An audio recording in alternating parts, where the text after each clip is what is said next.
আচলতে উচ্ছেদটো বৰ্তমান চৰকাৰৰ এটা ফেশ্বনত পৰিণত কৰিছে। চৰকাৰে যেতিয়া বিপদত পৰে, চৰকাৰ যেতিয়াই দেউলীয়া হয়, চৰকাৰক যেতিয়া মানুহে চৰকাৰৰ পৰা আঁতৰি যাব বিচাৰে, তেতিয়া তেওঁলোকৰ চব টাৰ্গেটটো হৈছে সংখ্যালঘু ৰাইজে ক'ত মানে হয়তো জীৱন নিৰ্বাহ কৰিবৰ কাৰণে নদীৰ গৰাখহনীয়াৰ কবলত পৰি সৰ্বোচ্চ হেৰুৱাই ক'ত চৰকাৰী ভূমিত বসবাস কৰিছে, সেইবিলাক বিচাৰি ফুৰি তেওঁলোকক উচ্ছেদ কৰাৰ কাৰণে এটা প্ৰি প্লেন কৰি পেলাই চৰকাৰে আচলতে মূৰ দাঙি থিয় হ'ব বিচাৰে। আৰু তাৰে এটা জ্বলন্ত উদাহৰণ আচলতে গোৱালপাৰাৰ এই হাছিলা বিল যিটো উচ্ছেদ কৰিলে। গতিকে আমি এই উচ্ছেদক আমি তীব্ৰ বিৰোধিতা কৰিছো। আজি সুপ্ৰিম কোৰ্টৰ গাইডলাইন আছে যে আজি তেনেকুৱা ধৰণে মানুহক অমানৱিকভাৱে উচ্ছেদ কৰিব নোৱাৰে। মানুহখিনিৰ লগত সংস্থাপনৰ ব্যৱস্থা কৰি তেওঁলোকক উচ্ছেদ কৰাৰ ব্যৱস্থা গ্ৰহণ কৰক। আজি এই মানুহখিনিক সংস্থাপনৰ ব্যৱস্থা নকৰাকে এই মানুহখিনি যে আচলতে গোৱালপাৰা জিলাৰ বাসিন্দা, এওঁলোকে যে আমাৰ কাৰবালাৰ গৰাখহনীয়াৰ কবলত পৰি আজি প্ৰায় 70 বছৰ 50 বছৰ কিছুমানে স্বাধীনতাৰ আগৰ পৰাই এই অঞ্চলত আছে।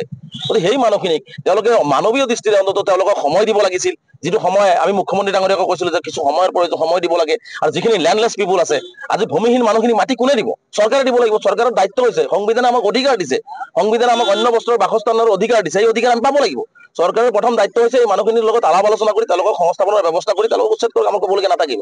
কিন্তু চৰকাৰে এই মানুহখিনিৰ লগত অমানৱীয় আচৰণ কৰি আজি বৰষুণৰ মাজত আজি আমি যিখিনি খবৰ পাইছো যে তেওঁলোকক খাবলৈ দিয়া নাই, খাব প্ৰকাৰৰ কাহিও তেওঁলোকক দলিয়াই দিয়া হৈছে, কোনোবাই খাদ্যলৈ যাব খুজিলে তেওঁলোকক যাব দিয়া নাই। এতিয়া আমিও অনুমতি বিচাৰিছো ভিতৰত যাম, কাৰণ তাতে মানুহ আছে, মানুহখিনিৰ লগত আমি কথা পাতিব লাগিব। মানুহখিনিৰ লগত কথা পাতি মানুহখিনিৰ কি সমস্যা আছে, মানুহখিনিৰ লগত কথা পাতি আমি সেইখিনি চৰকাৰ বা প্ৰশাসনক আমি অৱগত সেইখিনি আমাক সুবিধা দিয়া হোৱা নাই। ইভেন কি আজি চাওক এনেকুৱা অমানৱীয়, আজি মই যেতিয়া দিল্লীৰ পৰা আহি ঘৰ পাইছো, ঘৰ পোৱাৰ পিছত মোক নোটিছ দিয়া হৈছে গোৱালপাৰা পুলিচৰ ফালৰ পৰা যে মই গোৱালপাৰালৈ আহিব নালাগে। য'ত আমাৰ সংখ্যালঘু সমাজক এনেকুৱা ধৰণৰ অমানৱীয় অত্যাচাৰ কৰা হৈছে, তেনেকুৱা নটিচক আমচে কোনোদিন কেৰেপ কৰা নাই, ভৱিষ্যতেও নকৰে। গতিকে স্পষ্টকৈ কৈছো, মুখ্যমন্ত্ৰী ডাঙৰীয়া এনেকুৱা আচৰণ বন্ধ কৰক। অলপমান 3 মান যদি হৃদয় আছে আপোনাৰ, 3 মান যদি মানৱতা আপোনাৰ আছে, তেনেহ'লে এই মানুহখিনিক এটা সংস্থাপনৰ ব্যৱস্থা কৰি আপুনি উচ্ছেদ কৰি আপোনাৰ মাটি লৈ লওক। কোনেও মাটি আপোনাৰ খামুচি ধৰি ৰখা নাই। আজি আপুনি আদানীক হাজাৰ হাজাৰ বিঘা মাটি দিব পাৰে, আজি পতঞ্জলিক আপুনি হাজাৰ হাজাৰ বিঘা মাটি দিব পাৰে। আজি অসমৰ এই যুগ যুগ ধৰি অসমত বসবাস কৰা, গোৱালপাৰা জিলাত বসবাস কৰা গৰাখহনীয়াৰ কবলত পৰা এই মানুহখিনিক আপুনি মাটি নিদিব, এইটো কেনেকুৱা কথা হ'ব পাৰে? আমিতো কোৱা নাই যে আপোনাৰ মাটি আপুনি ল'ব নালাগে।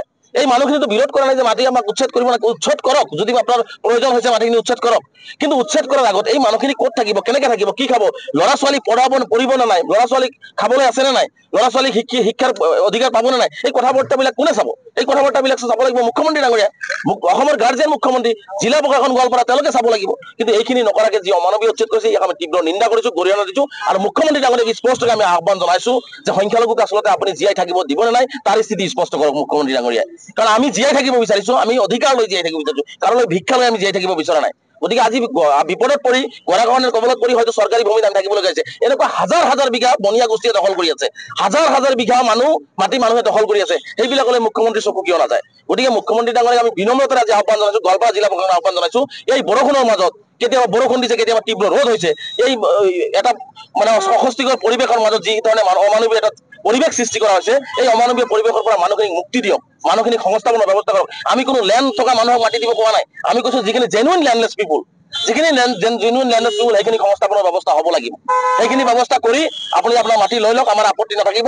কিন্তু এনেকুৱা ধৰণৰ অমানৱীয় উচ্ছেদ কৰিলে পৰৱৰ্তী পৰ্যায়ত কিন্তু কেৱল গোৱালপাৰা সমগ্ৰ ৰাজ্যজুৰি কিন্তু আমি আমাৰ জীয়াই থকাৰ অধিকাৰৰ কাৰণে সমগ্ৰ ৰাজ্যজুৰি আমি ব্যাপক আন্দোলনৰ কাৰ্যসূচী গ্ৰহণ কৰিম। গতিকে আমি আহ্বান জনাইছো মুখ্যমন্ত্ৰী, পুনৰবাৰ আহ্বান জনাইছো যে অকণমান তিলমান হৃদয় ৰাখক, মানুহৰ প্ৰতি মানৱতাৰ প্ৰতি মানৱতাৰ দৃষ্টি ৰাখি এই মানুহখিনিক সহায় কৰাৰ কাৰণে মুখ্যমন্ত্ৰীক আমি আহ্বান জনাইছো। অন্যথাই কিন্তু মুখ্যমন্ত্ৰী ডাঙৰীয়াই এনেকুৱা ধৰণৰ অন্যায় অত্যাচাৰ কৰি থাকিলে এটা সময়ত কিন্তু আমি মুখ্যমন্ত্ৰী এটা ব্যাপক গণ আন্দোলনৰ সন্মুখীন হ'বৰ কাৰণে সাজু থাকিব লাগিব।